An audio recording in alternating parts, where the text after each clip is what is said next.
Welcome, I am RJ. In my previous testimony about why I chose the ram in the bush as my logo, I shared how my journey to becoming a computer programmer started. I attended a fast paced computer school to gain the skills I needed, and during that time, I worked the evening shift. One night, while working, a coworker casually mentioned that there were parking spaces available on the next street in a business parking lot after 2 p.m.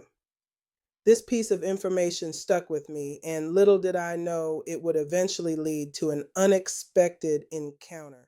It was during my third semester at school when the incident took place. I was sitting in my car with a friend parked in that same lot when a young man came over to the window.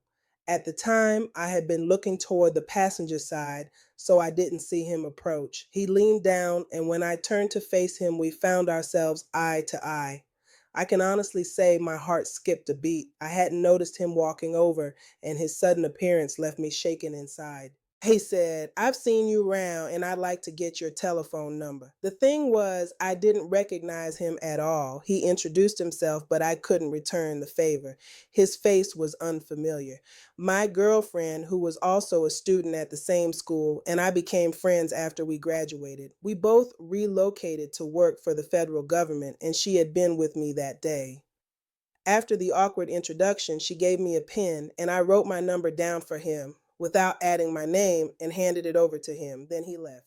Fast forward to the week before the 4th of July, my girlfriend and I had planned a trip out of town to visit our families. We returned a week later, and the very first evening back, the phone rang. My girlfriend answered, and it was the young man to whom I had given my number to. Surprised, she passed the phone to me, and I learned that he had been calling every day, though I never picked up. To my surprise, my friend told me that I was cold for not giving him my name. She wasn't wrong, though. After all, I hadn't expected him to follow up. Our conversation that night lasted for about 3 hours. He asked if he could visit, and I agreed. During our talk, I made it clear that if he was just looking for a side piece, he had come to the wrong person. This was a pivotal moment for me.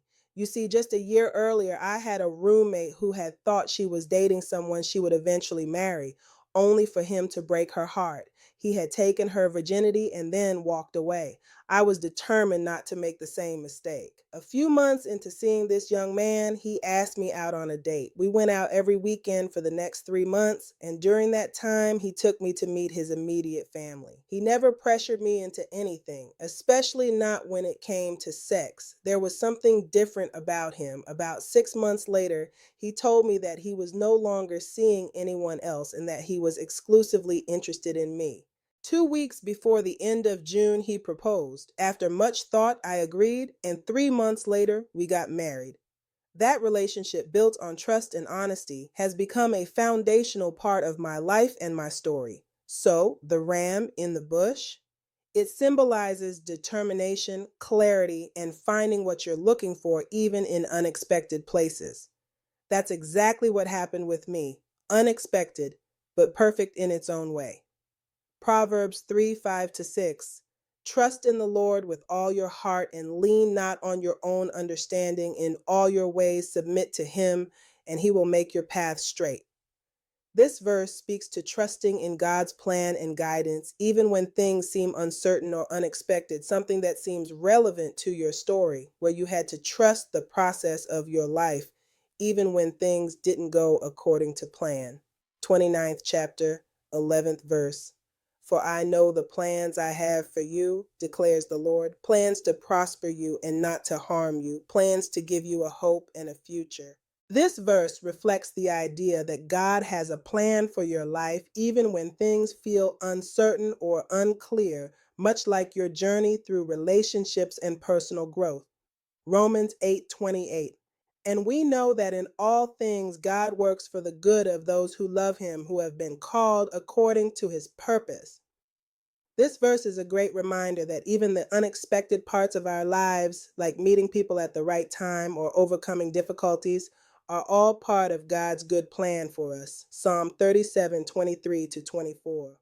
The Lord makes firm the steps of the one who delights in him. Though he may stumble, he will not fall, for the Lord upholds him with his hand.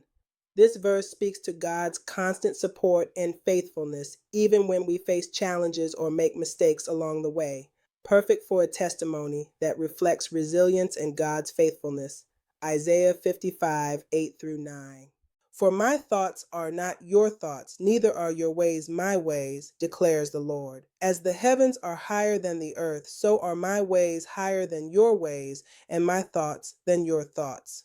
This passage speaks to the idea that God's plan for us can be beyond our understanding, just like how your own life story took unexpected twists that turned out to be part of a greater plan.